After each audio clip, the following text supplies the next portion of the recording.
Para muchos, quizás el término es algo desconocido. La Real Academia Española de la Lengua define resiliencia como la capacidad de adaptación de un ser vivo frente a un agente perturbador o un estado o situación adversos. Y resiliencia fue el concepto resaltado en el estudio Modelación de la Red de Salud de Iquique, realizado por el Centro de Investigación para la Gestión Integrada del Riesgo de Desastres Naturales, CIGIDEN, en el que profesionales de la Pontificia Universidad Católica de Chile destacaron la capacidad de los centros de salud familiar de Iquique de adaptarse a la contingencia propia de un terremoto como los que azotaron a nuestra ciudad el 1 y 2 de abril de 2014. El proyecto venía como escalando en complejidad. Partía primero con unidades que podrían ser espacios físicos muy determinados, departamentos de emergencia, y después escalarlo eso al funcionamiento de una red. Para eso además construimos todo un modelo completo con toda la infraestructura disponible en la zona de Iquique. Nosotros necesitábamos saber, por ejemplo, el número de aumento en heridos que podría ocurrir producto de un gran terremoto en la zona norte. Eso significaba un flujo de pacientes nuevos a los hospitales. Eran los hospitales y los sistemas de asistencia primaria capaces de responder a esta emergencia. Se ubicaban en zonas inundables o no en zonas inundables. Entonces, había que modelar el sistema completo. Y para eso usamos un software que se usaba mucho a nivel mundial en Estados Unidos y en otros países del mundo que se llama HASUS. Y en ese modelo de HASUS construimos toda la ciudad de Iquique, edificio por edificio, calle por calle, y además dentro de ellas identificamos hospitales y escuelas como componentes muy importantes.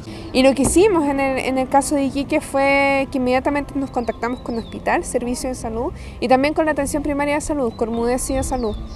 Y en ese sentido surgió una iniciativa, una inquietud intelectual, de que, como mencionaba el decano anteriormente, si uno mira la literatura que hay en el mundo, no hay básicamente estudios que puedan traslapar el tema de resiliencia desde el punto de vista estructural, incorporando lo que son el tema operativo. Lo que conversábamos de stock de agua, temas de luz, que se cae cielo falso, que se rompen las ventanas. Entonces lo que tratamos de hacer fue incorporar esas variables, pero también las otras variables de experiencias vividas, a través de una metodología mixta que se basó en la información que teníamos de atenciones post-terremoto del 2014 en el Departamento de Estadística de Salud, junto con los grupos focales que desarrollamos con la atención primaria de salud. Pudimos hacer un correlato en lo que fue la respuesta al terremoto del sistema de salud público completo de Iquique. La atención primaria de salud, o APS, en Iquique, en caso de una emergencia de la magnitud de los terremotos de 2014, se da como objetivo establecer una organización interna que permita coordinar acciones tendientes a preservar la integridad de los recursos humanos y materiales en las instalaciones de los 4 centros de salud familiar, el Centro Comunitario de Salud Familiar Cerro Esmeralda y las postas rurales de Chanavallita y Caleta San Marcos. A su vez, cuida la salud de la comunidad a través de una gestión estratégica planificada de acuerdo a los recursos físicos y posibilidades con las que cuente la organización post-catástrofe. Consideramos los 4 CESFAM que están en ese momento y el hospital regional, pero enfocándonos fundamentalmente en la comparación, en la afluencia de población y de atenciones médicas post-terremoto. Y lo que vimos efectivamente fue que el pic inicial, dentro de los 2 o 3 días posteriores al evento, las personas fueron más a los centros de salud, a los CESFAM, que al hospital. Entonces lo que pudimos concluir de eso fue que fundamentalmente la APS en Iquique pudo dar soporte a esta respuesta. Pero acá lo relevante es que el concepto de resiliencia y preparación escaló no solamente desde el hospital, sino que mirando el sistema completo, la atención primaria de salud fue súper importante para dar soporte a estas primeras necesidades, que no necesariamente son de atención médica, son de búsqueda de información, búsqueda de servicios básicos y búsqueda también de información y de no sentirse solo después del evento. Atención, posible tsunami. Debido al comportamiento inusual de los movimientos telúricos por esos días, los que se iniciaron a mediados de marzo de 2014, la administración del exalcalde Jorge Soria Quiroga activó de inmediato el Comité Operativo de Emergencia de Salud y se establecieron las medidas e instrucciones para enfrentar una posible catástrofe en forma inmediata. Por ejemplo, se implementó un contenedor de emergencia en el CESFAM Cirujano Aguirre, en zona de seguridad, el cual contiene equipamiento para enfrentar emergencias, tales como alimentos, agua potable, carpas, toldos, linternas, luces de emergencia, sacos de dormir, megáfonos, cocinas de campaña, gas, banderas de localización, señaléticas, material de escritorio, base de radiocomunicaciones comunal, radio portátil, antena repetidora, medicamentos e insumos de emergencia. Además, un stock de medicamentos para 2 meses de atención en CESFAM y SAPU se encuentran almacenados en el CESFAM Sur, y se cuenta también, para estos casos, con un sistema de radiocomunicaciones incorporado el año 2006 con fondos propios, cuya red abarca los 4 centros de salud, SAPU y postas rurales costeras. La alarma que hubo el 16 de marzo del 2014 fue como una alarma previa para permitir ciertas organizaciones que permitieron llegar mucho más preparados al 1 de abril. Y efectivamente, si uno lo mira en términos muy particulares, como mencionó el decano, pero también lo que uno observa en términos más generales con otros desastres en el mundo, funcionó súper bien. Hay casos como este que se han incorporado esta información y todo lo que hicimos incorporado en estrategias nacionales. Por ejemplo, la nueva estrategia de resiliencia frente a desastres que nosotros le presentamos a la presidenta Bachelet en diciembre pasado contiene bastante del aprendizaje que hicimos en este proyecto Fondesit. Así que consecuencias reales ya están ocurriendo, pero toman tiempo. Obviamente llevar esto a una norma o una política. Normativas, por ejemplo, de cambio de edificación, hemos considerado resultados de este proyecto muy relevantes para el cambio de normativa de lo que es la norma NSH 433 en Chile para el diseño de edificios de hormigón armado. Entonces, hay resultados bien puntuales que están influyendo sobre la política pública. Así también, bajo la administración del exalcalde Jorge Soria Quiroga, se determinó que los 4 centros de salud familiar con que cuenta Iquique estén ubicados estratégicamente y sean pensados para tener la capacidad de atender a los iquiqueños durante una catástrofe. De este modo, cada centro de salud cuenta con su COE, comité paritario y con su protocolo de emergencia, el que incluye un sistema de alarma a través de sirenas para casos como atención de urgencias, incendios, sismos y otros. Acá hay un factor súper relevante que lo miramos también desde la geografía y la composición territorial de la atención primaria de salud, que es la distribución de estos centros dentro del casco urbano de la ciudad. En general en Iquique, si uno mide la distancia euclidiana, que es la distancia de punto a punto en línea recta, uno ve que en promedio están a menos de 1 kilómetro las casas localizadas respecto a su centro de salud familiar, lo que es un súper buen indicador. Es una distancia que eventualmente puede ser caminable. En general la literatura nos habla de una distancia mayor para que todavía sean accesibles. Entonces eso juega un rol fundamental en que en la cotidianidad con la que voy a CESFAM, en si mis controles me tocan ahí.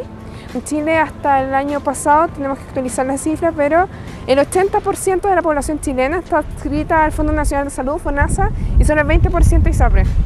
En Iquique, corroborando esa cifra, eso puede llegar incluso a un 90% de la población.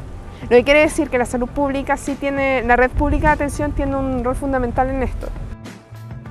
El estudio Modelación de la Red de Salud de Iquique tuvo una duración de 3 años, contempló metodología mixta, es decir, cuantitativa y cualitativa, e implicó que los investigadores viajaran 6 veces desde Santiago a Iquique. Dentro de los objetivos que se planteó el estudio están el predecir el desempeño de la red de servicios de urgencia en caso de terremotos, proveer herramientas cuantitativas para que los tomadores de decisiones puedan escoger las medidas de protección óptimas y cuantificar el riesgo para compararlo con umbrales aceptables. Iquique es un caso súper particular y como caso particular que estudiamos a fondo fue muy positivo darnos cuenta de que fue un poco exquisito estudiarlo porque había datos. Había una respuesta importante, APS tenía un rol fundamental en el tema del soporte que se dio a la atención, pero también nos permitió estudiar esta red pública en su conjunto y cómo funcionan como sistema. Eso planteó un desafío en relación a cómo queremos seguir investigando, lo que mencionaba Juan Carlos, este nuevo Fondesit que surge a partir también de lo que vimos en Iquique, pero también son otras escalas, son otras poblaciones, son otras coberturas, son otras distancias. Entonces en esa particularidad de Iquique, sí podríamos decir que en ese contexto, como ejemplo de investigación, es súper relevante y es pionero para poner en la palestra estos temas para que ojalá se puedan seguir replicando en otras partes de Chile y en otras partes del mundo. A ver, la verdad que estamos muy contentos de que este proyecto haya nacido como en conjunción con una comunidad, en este caso la ciudad de Iquique. Todo, como te decía, el área de transferencia que manejó Andrea Vázquez, yo creo que fue una idea, nadie nos obligó a hacer eso, pero nadie te lo obliga hoy día en Chile a presentar un proyecto de investigación que tenga una componente de outreach tan importante.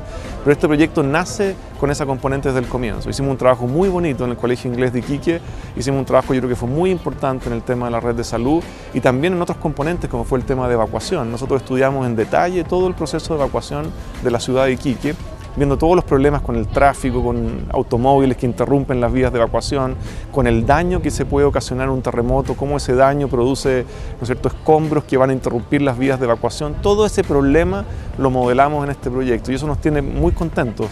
Creo que es poner de alguna manera toda nuestra investigación al servicio de la comunidad. Ahora, traducir esto en política pública es por supuesto un paso que viene a continuación. Cómo realmente aprovechar todos estos resultados para mejorar las políticas a nivel municipal y a nivel regional, etcétera, y a nivel central también. Es un tema que viene a continuación con el uso de esta información en nuevas políticas públicas. Finalmente, Andrea Vázquez, que también es magíster en desarrollo urbano de la Pontificia Universidad Católica de Chile e investigadora de la línea de gestión de desastres y respuesta a la emergencia del CIGIDEN, destacó que los resultados de este estudio ya fueron presentados hace un tiempo en la 16ª Conferencia Mundial de Ingeniería Sísmica, realizada en Santiago de Chile y que reunió a más de 3.000 ingenieros de todo el planeta. Y Juan Carlos de la Llera, quien es Master of Science y Doctor of Philosophy de la Universidad de California en Berkeley, Estados Unidos, destacó en general el comportamiento de los iquiqueños ante la ocurrencia de un terremoto, y fue claro en decir que, en esta materia, todavía queda por avanzar. Lo que se observó en Iquique, además, yo creo que ya traía bastante conocimiento del país en lo ocurrido en el año 2010, porque acuérdate que el año 2010 se nos habían olvidado en Chile un poquito lo que pasaba con los terremotos y que Chile podía generar tsunamis importantes. Yo creo que muchos aprendizajes se incorporó rápidamente en la población. Yo creo que el comportamiento de la población fue bien ejemplar. Ahora, de todas maneras, todavía hay muchas cosas que uno tiene que mejorar, ¿te fijas? Porque hay políticas que uno podría tener, por ejemplo, sobre hacer más expeditas ciertas vías de evacuación, etcétera, para mejorar todos los procesos de salida de la gente a zona segura. ¿Te fijas? Entonces, hay mucho todavía por avanzar, pero creo que en Iquique, por lo menos lo que se observó en Iquique en el año 2014, fue muy positivo.